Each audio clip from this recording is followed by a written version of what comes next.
physical kasi guys. Masugatan pa na ako gagaling siya.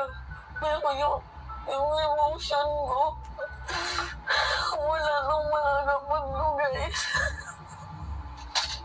Ayoko na.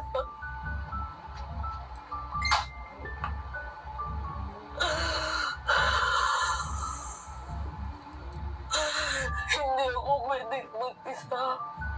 Pero mas pinili ko dito sa Manila kasi dito ako may peace of mind.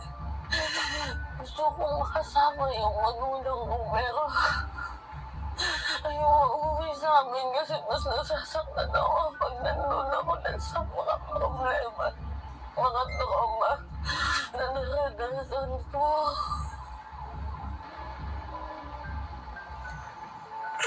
Guys, alam nyo, nagpapasalamat ako kay Sir Mike, kay Ballpoint, kay Takero, sa lahat ng mga kaibigan ko na binabalakas yung loob ko. Dito nga po sa personal problem ko. Alam nyo, sa totoo lang, yung nangyaring masama sa akin na kung saan nagkaroon ako ng sandamakmak na pasa.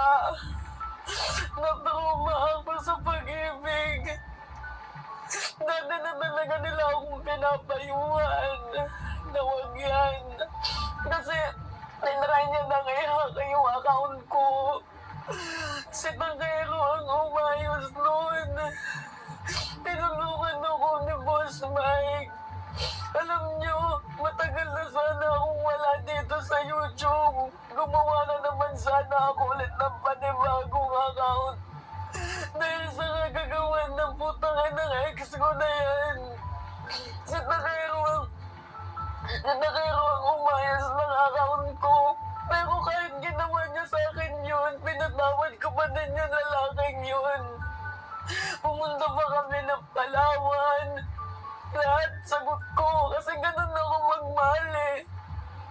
Hindi ako yung nagsasabi na yung parang anuin ko siya na gusto mo naman yan eh kasi kayo gusto gumala. Ang gusto ko lang mangyari maging masaya kami sa aming anniversary pero matagal niya na po sa akin ginagawa yung hinahawakan niya ako dito. Binabalibag niya ako. Sobrang napaka-traumatizing yung ginawa niya sa YouTube account ko. Pinatawad ko siya. Nakipagmalikan pa din ako. Kahit ganun yung ginagawa sa akin, sinasabihan akong pok-pok. Sinasabihan akong bayaran. Sinasabihan niya akong mamatay ka na.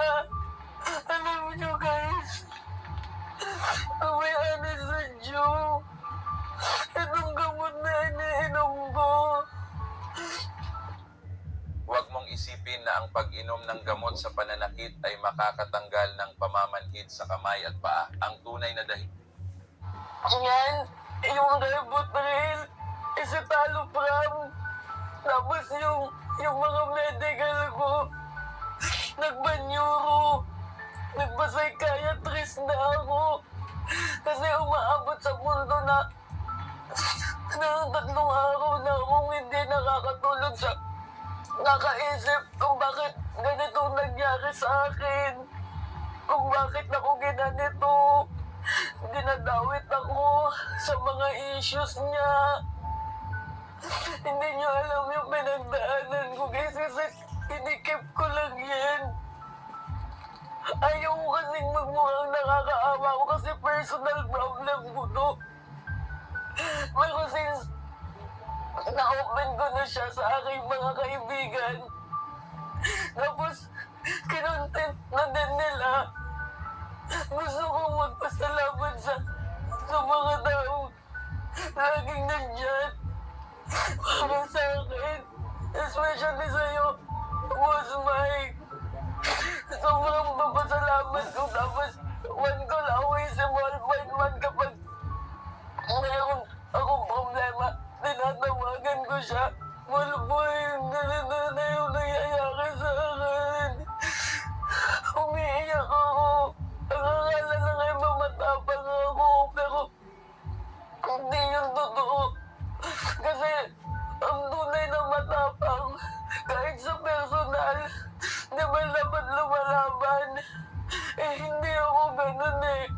Tingnan niyo yung mga pasako na ginawa ng lupal na lalaki na yun.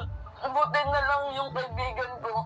Pinicturean niya kasi sabi ko, Be, huwag mo nang picturean kasi lilipas din to. Baka magmati din kami. Sabi sa akin ng kaibigan kong si Aileen, hindi, picturean lang natin. Baka in the future, magamit mo to. Ilang beses niya na kasi itong ginawa sa akin. Tinutulak ako sa hanggan. Munti ka na ako mahulog sa second floor. Tapos sinasakal niya ako. Sinira yung iPhone 13 ko. Tapos hindi naman siya yung nagmaayos nun.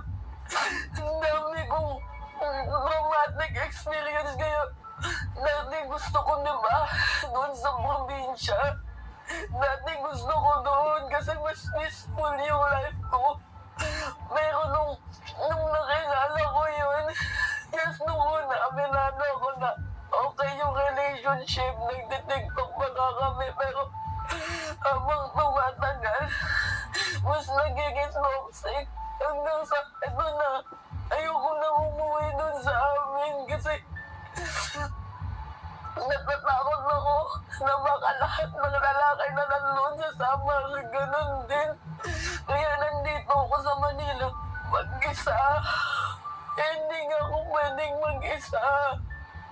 Kasi kapag hindi ko naiinom yung gamot ko, parang ang bilis na lang sa akin. Gusto ko na nang tumalon dyan. Ang pinawagan ko din si Goy. Pinayuhan niya ako. Huwag kong gawin yung mga bagay na yan. Nakinig naman ako sa kanila. Kaya pinabilit kong maging strong. Pinabilit kong maging strong. Hindi ko na, kasi kayang ikim kasi ang sakit eh. Kapag ginikim ko siya, ang sakit. Inomen ko na sa mga kaibigan ko yung nangyayari sa akin. Kasi akala ko makikinig sa akin. Akala ko mag-inumin ko kung ganyan ako. Pero sobrang laki ng masasalaman ko kasi pinayuhan nila ako. Mas lalo nila ako check time by time.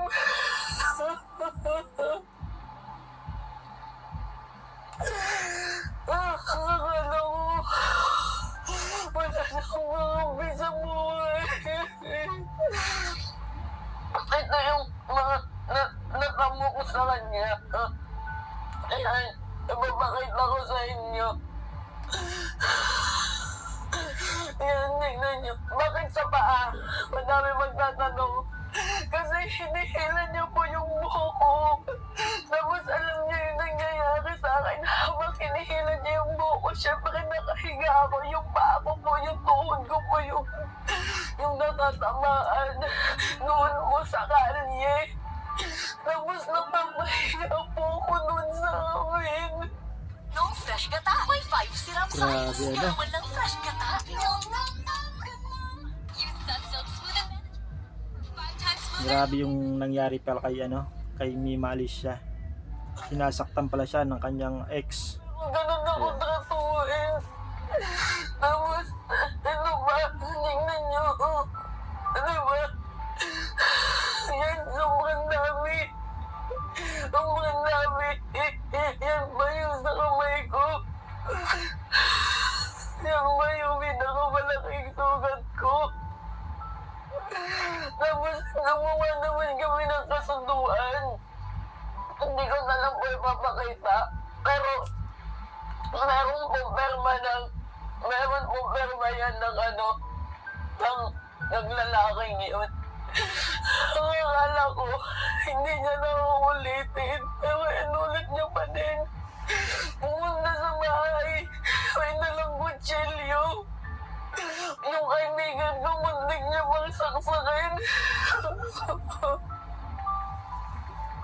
Tapos, umaakyat minsan doon sa bahay, sa second floor ng bahay namin. Tapos nagwawala siya doon. Sobrang nakakatakot siya pag nagiging ano siya. Pag nag-freak out. Hindi ko alam kung ano yung ginawa ko sa kanya. Pag meron akong mga kaibigan, sinasabi niya lalaki ko daw. To the point na nawawalan na ako ng kaibigan. Kahit babae, sinasabihan niya na yung mga kaibigan mo, kilala ko yan, mga pokpok yan. Grabe, di ba?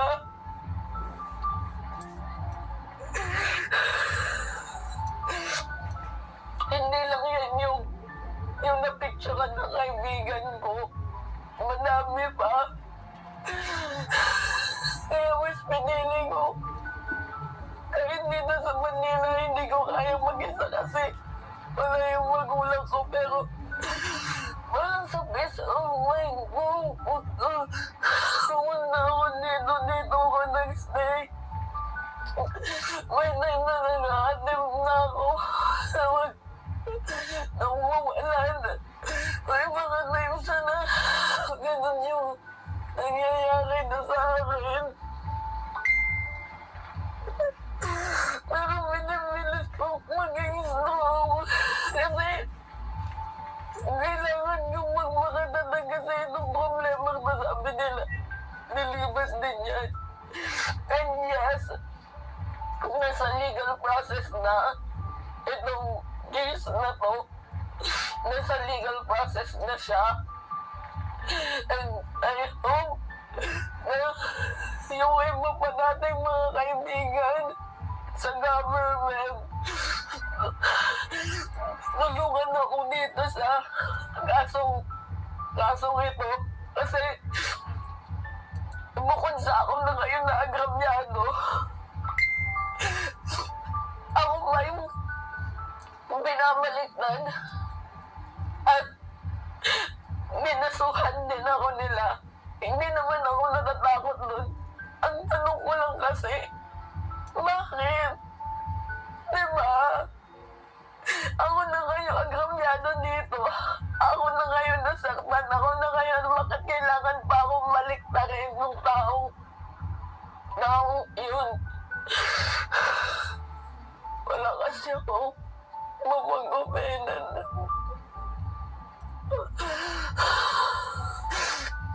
Nung mga way back May, kung nakikita nyo sa isang linggo, once or twice na lang ako nagpo-content kasi dinadamdam ko pa din yun.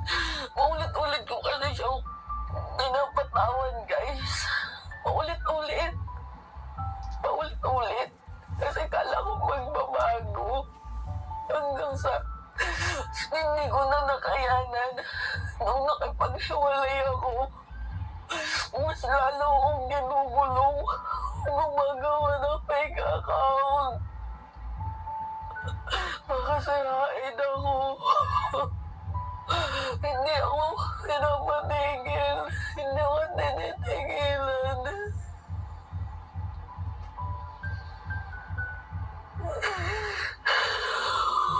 Wala akong ibang magawa kundi umiyak na lang. At hindi ako sa inyo ng pasensya kung makikita niyo ako ngayon na sobrang hina ako. Mahina talaga ako. Sobrang hina ako, guys. Inisisi ko yung sarili ko.